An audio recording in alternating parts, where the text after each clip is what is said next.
علماء و ائمہ فاؤنڈیشن سہرسہ کی جانب سے یہ اعلان جاری کیا گیا ہے۔ چونکہ ہم سبھی لوگ جانتے ہیں کہ بہار میں کیا چل رہا ہے اور کیا نہیں چل رہا ہے اور ملک کے حالات کیسے ہیں، ان سے ہم سبھی لوگ واقف ہیں۔ تو بہرحال جو ہمارے علماء ائمہ فاؤنڈیشن سہرسہ کی جانب سے یہ اعلان کیا گیا ہے، اس پر ہم سبھی لوگ کھڑے اترے ہیں، ورنہ اگر آپ ابھی سستی اور کاہلی سے کام لیں گے یا اس کو انسنی کر دیں گے تو بعد میں آپ کو ووٹ گرانے کی تو دور کی بات ہے، آپ کو اپنی شہریت کا پروف دینا بھی مشکل ہو جائے گا۔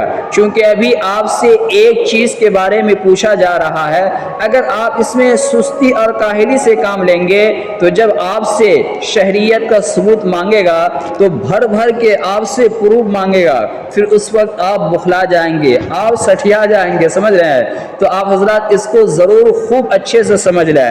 آپ کے علم ہے کہ الیکشن کمیشن کی جانب سے ووٹر لسٹ پر نظر ثانی کا کام چل رہا ہے، جس کے تحت جن لوگوں کا نام 2003 کی ووٹر لسٹ میں نہیں ہے ان کو ای نمبریشن فارم کے ساتھ رہائش اور پیدائش کا ثبوت بھی جمع کرنا ہے، تبھی ان کا نام ووٹر لسٹ میں باقی رہ سکتا ہے۔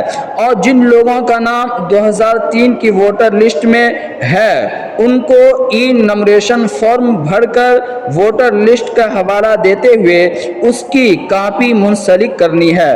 جن لوگوں کا نام 2003 کے ووٹر لسٹ میں ہے ہی نہیں تو وہ حضرات کو چاہیے کہ ای نمبریشن فارم لے اور اس میں جتنے بھی کھانچے بنے ہوئے ہیں ان سبوں کو بھریں، خاص طور سے آپ کی رہائش یعنی جہاں آپ رہ رہے ہیں اس کا کھانچہ پر کریں اور اپنے تاریخی پیدائش کو بالکل بھی نہ بھولیں۔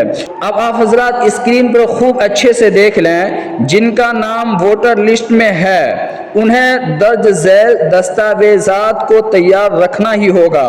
1 تاریخ 7واں مہینہ 1987 سے پہلے اگر آپ پیدا ہو چکے ہیں تو پھر آپ کو صرف اور صرف اپنا ہی دستاویز دینا ہوگا۔ اور کون کون سے دستاویزات دینے ہوں گے آپ حضرات ویڈیو پہ بنے رہیں، انشاءاللہ وہ بھی بتانی ہے۔ چونکہ آپ حضرات دیکھ سکتے ہیں کہ تفصیل کے ساتھ ہمارے علماء ائمہ فاؤنڈیشن نے اس کو ظاہر کیا ہے، تو آپ حضرات اس کو اندیکھا نہ کریں۔ اگر آپ 1 تاریخ 7واں مہینہ 1987 سے 2 تاریخ 12واں مہینہ 2004 کے درمیان پیدا ہوئے ہیں تو آپ کے ساتھ آپ کے والدہ یا والد کے درج ذیل دستاویزات بھی درکار ہوں گے، آپ کے کاغذات درکار ہوں گے۔ تو آپ حضرات اس کو خوب سمجھ لیں، 1 جولائی 1987 سے 2 دسمبر 2004 کے درمیان اگر کوئی انسان پیدا ہوئے ہیں تو اسے چاہیے کہ وہ اپنا کاغذات بھی ٹھیک کروا لے اور اپنے ماں باپ میں سے کسی ایک کا کاغذات ٹھیک کروا لے۔ اب کاغذات کون سے لگیں گے انشاءاللہ اس کی تفصیل بھی ہے۔ تیسرے نمبر پر ہے کہ اگر آپ کی پیدائش 2 دسمبر 2004 کے بعد ہوئی ہے تو پھر آپ کے بھی کاغذات لگیں گے اور آپ کے امی کے بھی کاغذات لگیں گے اور آپ کے ابو کے بھی کاغذات لگیں گے، یعنی کہ تینوں آدمی کے کاغذات لگیں گے۔ اب آپ حضرات اس کی تفصیل دیکھ لیں کہ کاغذات میں سے کون سے کاغذات لگیں گے، یا ان میں سے سب لگے گا یا صرف ایک لگے گا۔ آپ حضرات اس کو اسکرین پر دیکھ لیں۔ Number 1 passport size photo, number 2 matric کا مارک شیٹ، نمبر 3 ذات کا مارک شیٹ، نمبر 4 مستقل رہائش کا مارک شیٹ، یعنی کہ آپ مستقل طور پر آپ ہمیشہ کہاں پہ رہ رہے ہیں اس کا سرٹیفکیٹ بھی، اس کا بھی مارک شیٹ چاہیے۔ نمبر 5 اگر آپ سرکاری ملازم ہیں تو حکومت کی طرف سے جاری کردہ شناختی کارڈ دینا ہوگا۔